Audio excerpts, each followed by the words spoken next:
રાજકોટમાં લાગેલ TRP game ઝોનમાં અગ્નિકાંડ બાદ સુરતનું તંત્ર હવે હરકતમાં આવ્યું છે। ફાયર વિભાગ દ્વારા સતત બીજા દિવસે સીલિંગની કામગીરી યથાવત રાખવામાં આવી છે।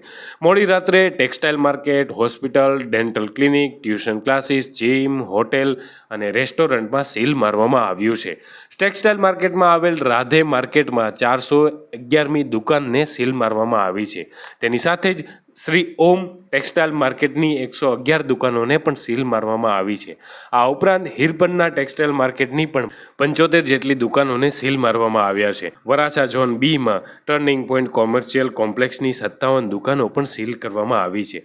આ ઉપરાંત કતારગામ વિસ્તારમાં આવેલ B+B+2નું જીમને પણ સીલ કરવામાં આવી રહ્યું છે। બેગમપુરામાં પણ એક જીમને સીલ કરવામાં આવી રહ્યું હોય તેવી ખબરો મળી રહી છે। આ ઉપરાંત રાંદેર ઝોનમાં આવેલ રાજ પોઈન્ટમાં આવેલ દુકાનો અને 4 જેટલા ટ્યુશન ક્લાસીસો સહિત 50 જેટલી દુકાનોને સીલ મારવામાં આવી છે। આ તમામ સ્થળોએ ફાયરની અપૂરતી સુવિધા હોવાના કારણે સીલ કરવામાં આવ્યું હોય તેવી પ્રાથમિક જાણકારી મળી રહી છે।